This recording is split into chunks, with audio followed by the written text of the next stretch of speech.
I don't know. You can call it embarrassing if you want. That's the nature of the game. I think if you look how all the results have gone throughout the tournament, most teams have had a game like that at some stage. The advantage of the way we'd played previously meant that we had that buffer, I guess.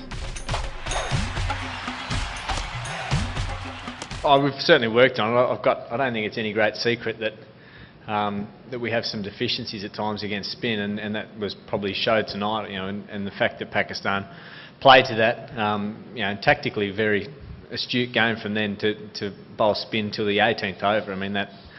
I don't know if that's happened before in a 2020 game. So I certainly think we've worked on it, and I think we've got some very good players at spin as well. I think we've played some teams that are very good spin. We've managed to beat Pakistan in Dubai recently, so we can overcome it. But it was probably our shortcoming tonight.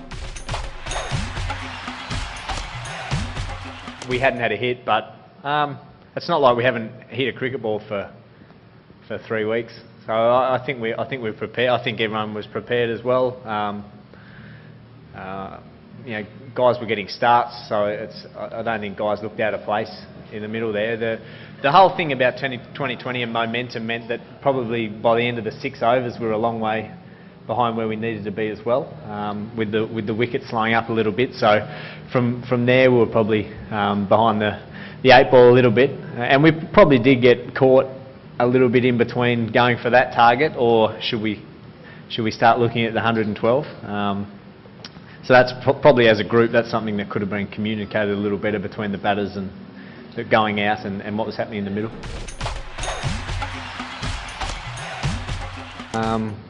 We dropped Jamshed, so that makes a fair difference. They're 3 for 15 there. That sort of puts them on the back foot, whereas they took their catches tonight.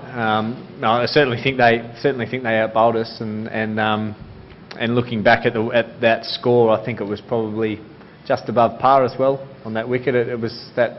That's the first time I've noticed it being noticeably slower since the start of the tournament. So they've probably outplayed us in all 3 facets of the game. So in terms of that, in that respect, of a game of cricket, it's the result's not so surprising. Oh, I don't know. If he fails in the next game and we lose, then you can say yes.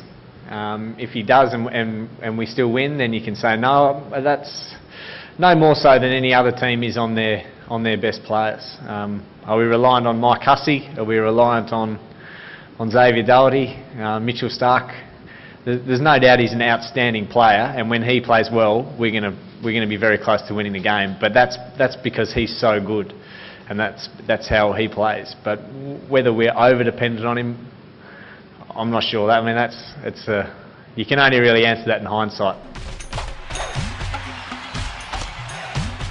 For sure that we're playing them, but we probably didn't bowl as well at them in the first game that we played as we would have liked, and they've got some really dangerous hitters. And certainly for their confidence, they've probably had some really tight games in their past couple of games, and they've come through. So for their confidence, they'll be feeling pretty good, and that's probably when the West Indies are at their most dangerous, when they're pretty confident and relaxed. Not sure. I mean, I heard that he might have bowled quite a lot of slower balls tonight, which I don't pick up a lot of that at cover, but I think Paddy sometimes underestimates his pace and what an asset it is. A couple of the shots and a couple of boundaries you got hit for today is slower ball. I think if you can bowl the ball close to 150 k's an hour, I'd like to see you doing that a little more. But I mean, certainly when you get the wickets that do start to slow up a little bit, then perhaps the pace coming onto the ball can work against you. But we also know that when Paddy's going to be bowling well, and we've seen him bowl well in this tournament and can take wickets, then that's the best way of stopping the opposition scoring anyway. I'm confident in 11, but before we'll look at, first of all, who we're playing, then we'll start to have a look at the conditions and go from there. But as we've said all along, complete confidence that the guys that haven't been in the team, that they can slot straight in and do a job for us, as we've seen Xavier do over the last couple of games. So whichever 11 we go with, I've got no doubt it'll be will be good enough to win a semi-final.